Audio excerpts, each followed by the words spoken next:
Here we go. Here we go. Here we go. Okay.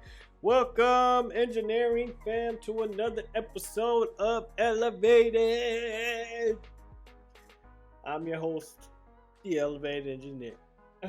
Y'all see me with my Santa hat. Anybody who knows me knows that I wear my Santa hat pretty much from December 1st until hell, I might wear it until the new year.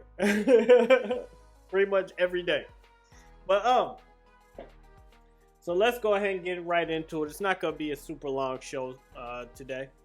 But I did want to touch on a couple of topics. The first one being recently, if the engineering fam has been paying attention, I've done a couple of stories already. I did stories about Facebook now calling itself Meta. I did a story about the whistleblower Elizabeth Ho testifying on Congress about Facebook's privacy policies and how they're targeting teenagers. But now I'm doing a story, a little piece about the Exodus, and shout out to a page, Lisa Cabrera. She did a really good job actually kind of going into it. She called it the Facebook Exodus, but I kind of want to put my little bit of 2 cents in it too, because I am the elevator engineer, of course. So let's go ahead and get right into it. I got an article from the Times. It's about Facebook actually apologizing for labeling black men, I believe, as primates. Let's go ahead and pull that up really quick. There we go. All right, so Facebook apologizes after AI puts primates labels on videos of black men. And we kind of know how Facebook does already. Spoiler alert, I don't have a Facebook page. I do have an Instagram, but eventually I'm gonna get rid of that too. I still got it because I still put stuff on there. I can't lie. And it's really just photo sharing, and you can still get a little bit of good information on IG, but keep in mind I will be getting rid of Instagram eventually. Okay? But for now, Facebook, aka Meta, users who recently watched a video from a British tabloid featuring black men saw an automatic prompt from social network that asked if they would like to keep seeing videos about primates. Okay. Causing the company to investigate and disable the artificial intelligence powered feature that pushed the message. On Friday, Facebook apologized for what it called an unacceptable error and said it was looking into recommendation feature to prevent this from happening again. Interesting. I did a story a while back over the documentary The Social Dilemma that went over this almost exact same thing. I want to say this very clearly. As an engineer, I understand facial recognition technology better than most. It's not my specialty, but I definitely understand it better than most people. When they say that they have problems identifying black faces or using AI to compare to, gorillas, keep in mind, they're doing that shit on purpose. They're just getting caught doing it. Okay? When they say they're doing it on accident, it's complete bullshit. I want you all to really pay attention to that, because just like a movie, look, of course with technology is there's bugs or stuff that could happen. But just like a movie, most times these programmers, these engineers, these algorithms that they're using or whatever, they're doing that shit on purpose. They can tell the difference between a black pixel and a white pixel. And since white people aren't actually white, not like the background color of this page we're looking at right now. They know the difference, and really, there's not that much difference between a black face and a white face. But they're purposely making these algorithms and these AI either not be able to recognize black folks or to misidentify black folks. They are doing that on purpose. And this is why I stress why we need to become more engineers. We need to become more astute of these types of technologies, so that A, we can identify when they're doing it on purpose, or B, we can create our own stuff. So let's keep going. Um, do do do. On Friday, Facebook apologized for what it said an acceptable error. Okay, and it's linking to the recommendation feature to prevent this from happening again. The video dated June 27th, 2020, but was by the Daily Mail and featured clips of black men in altercations with white civilians and police officers. It had no connection to monkeys or primates. Darcy Groves, a former content designer and manager at Facebook, said a friend had recently sent her a screenshot of the prompt. She then posted it to a product feedback form for current and former Facebook employees. Yada yada yada. They called it unacceptable. Yeah. But whatever. Danny Lever, a Facebook spokesman, said in a statement, "As we have said, while we have made improvements to our AI, we know it's not perfect." See, that's the thing. They're bullshitting. They're doing this on purpose.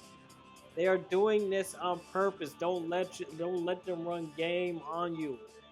It's not that hard to identify a black person's face from a white person's face. Hell, the algorithm doesn't even really go by the color of the face most times. Look, it goes by the shape of the face, the curves, the contours, all that stuff, and it takes the lightness and darkness of the face into consideration. But it's not like, oh, we can't see this because this person has melanin in their skin, or dark melanin in their skin. No, it's bullshit, bro. Like, white people and black people aren't that much different, like, at all. But they're doing this on purpose. Okay, so they say we've made improvements to our AI. We know it's not perfect, and we have more progress to make. Come on, bro. We apologize to anyone who may have seen these offensive recommendations. Google, Amazon, and other technology companies have been under scrutiny for years for biases within their artificial intelligence system.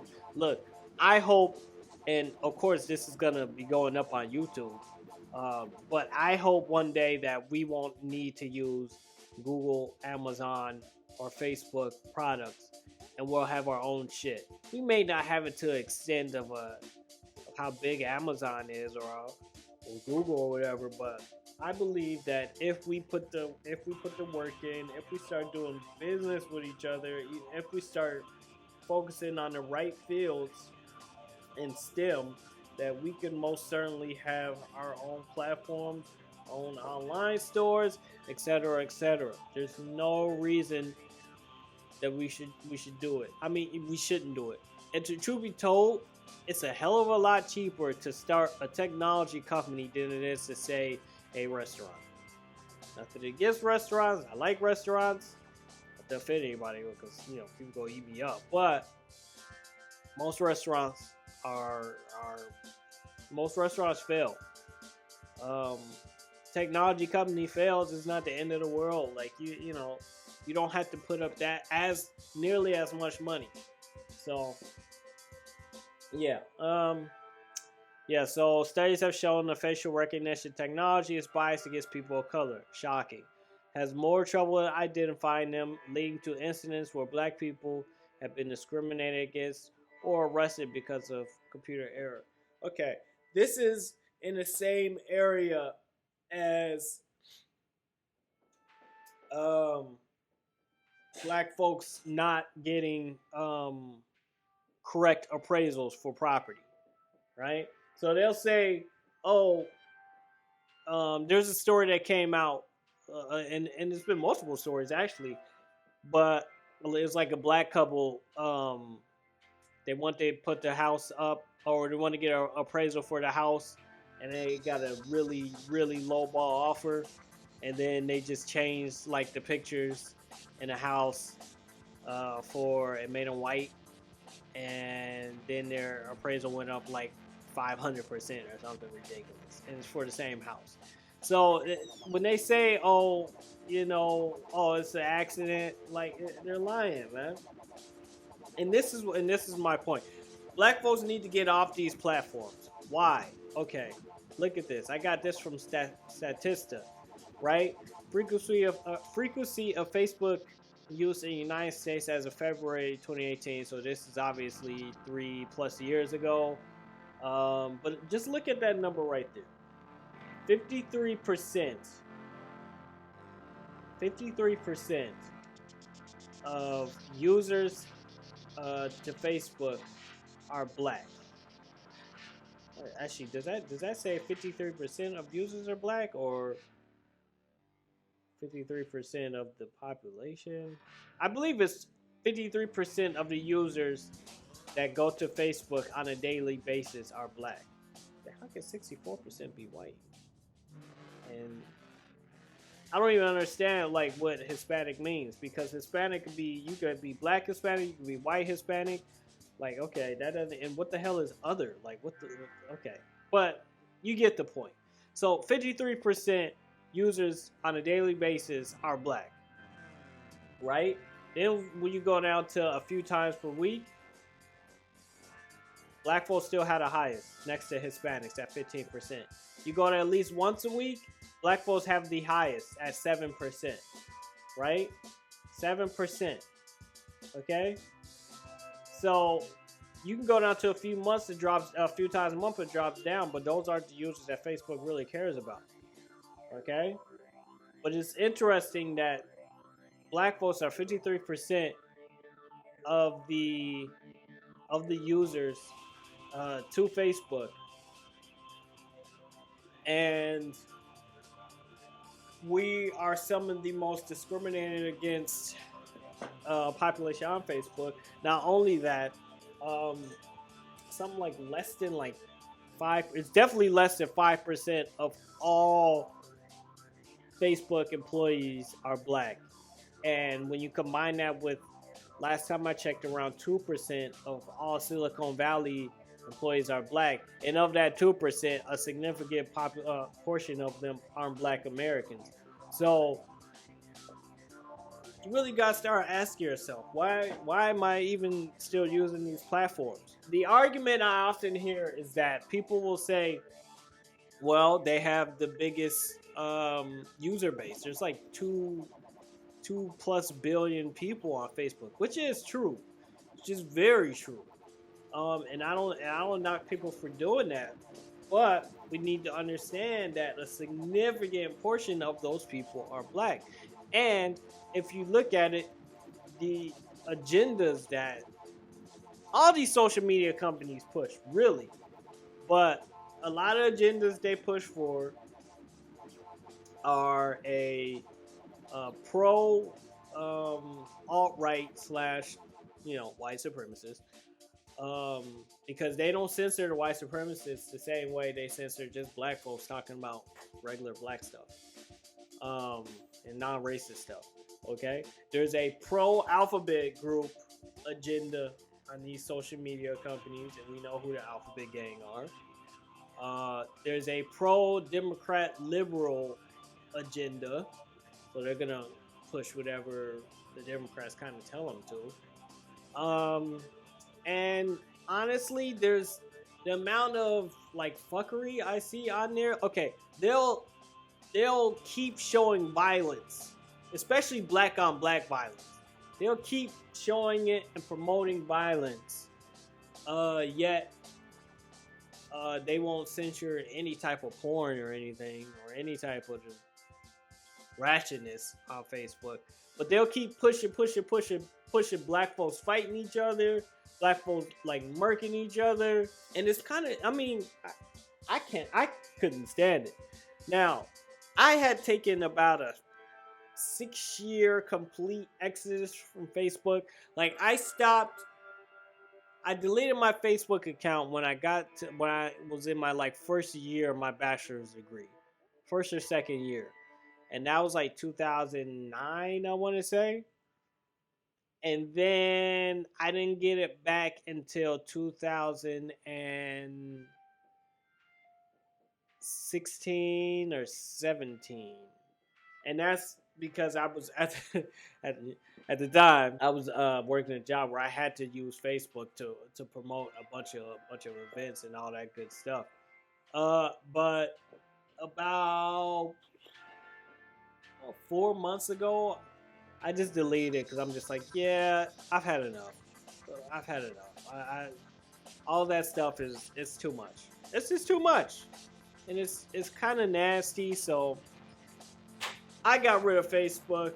Um, I think that more people will be better off if you. I mean, a lot of people aren't gonna do it, but I think if you really think about it, what am I really getting from Facebook other than emotional stress and constant bombardment of new posts and media that I really don't need? It doesn't add anything to my life. People are like, oh, okay. Now, let's take YouTube for example.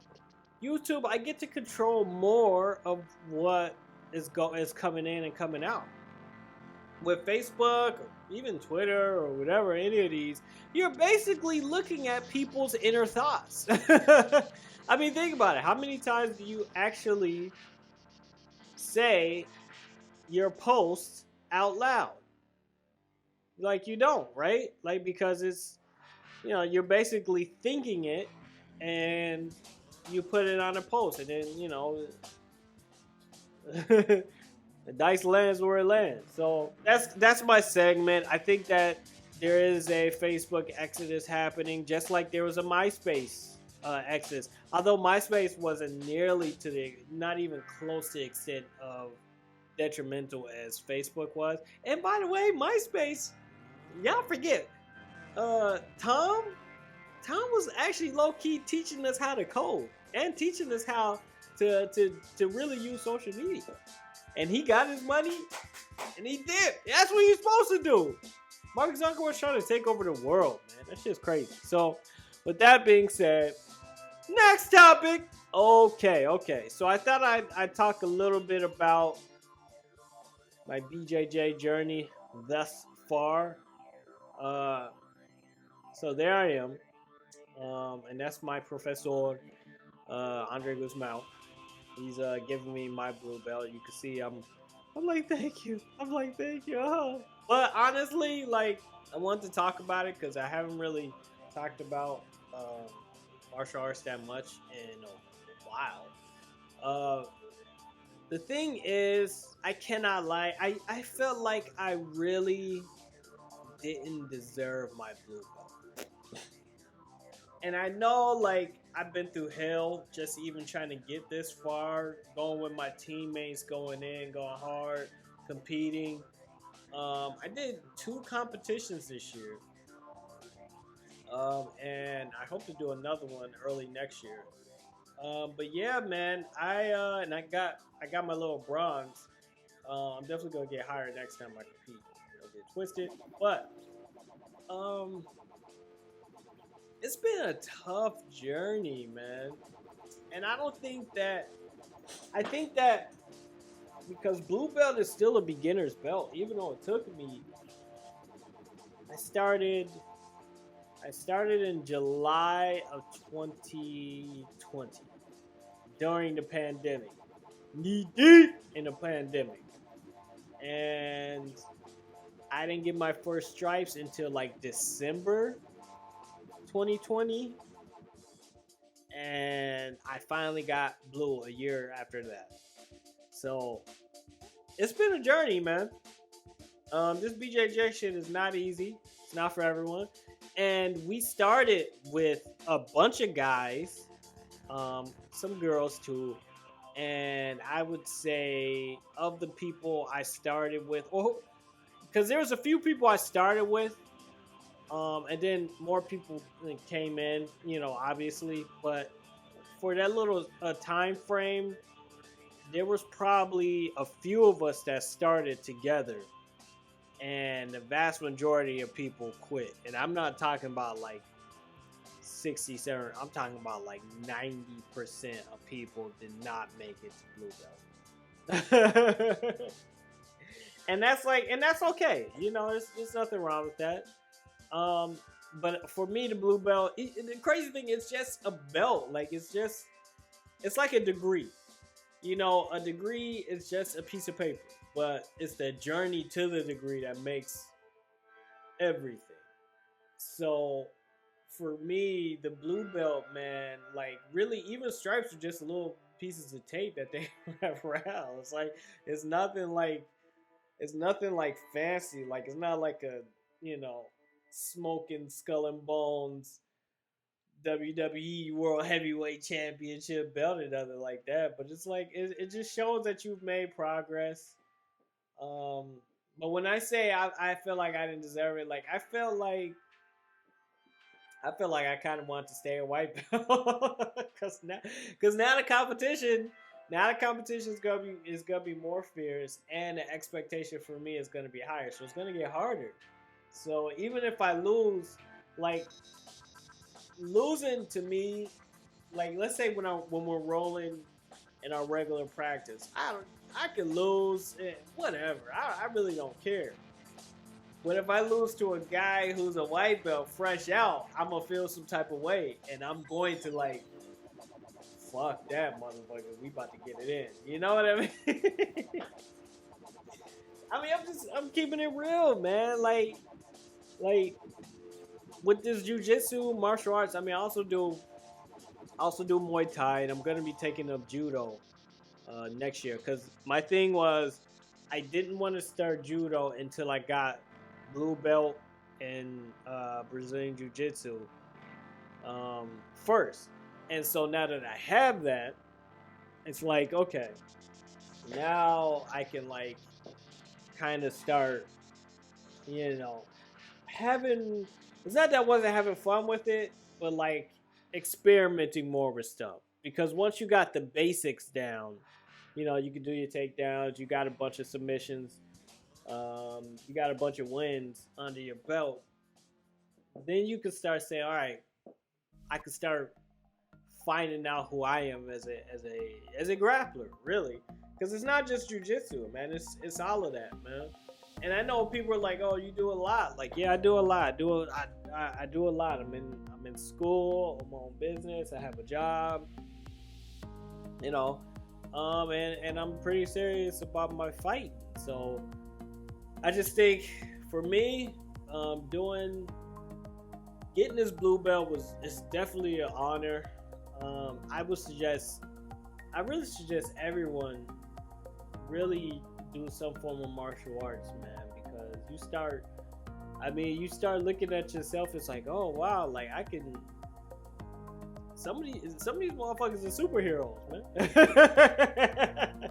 Like for real. That's my spiel. That's my BJJ journey thus far. I'm now officially a blue belt under the Renzo Gracie School. Refit, my professor, Andre Guzman, my coaches have all, and my teammates, definitely my teammates, have all helped push me to that next level. And I look forward to getting it in 2022, man. So, that being said, I'm the Elevated Engineer.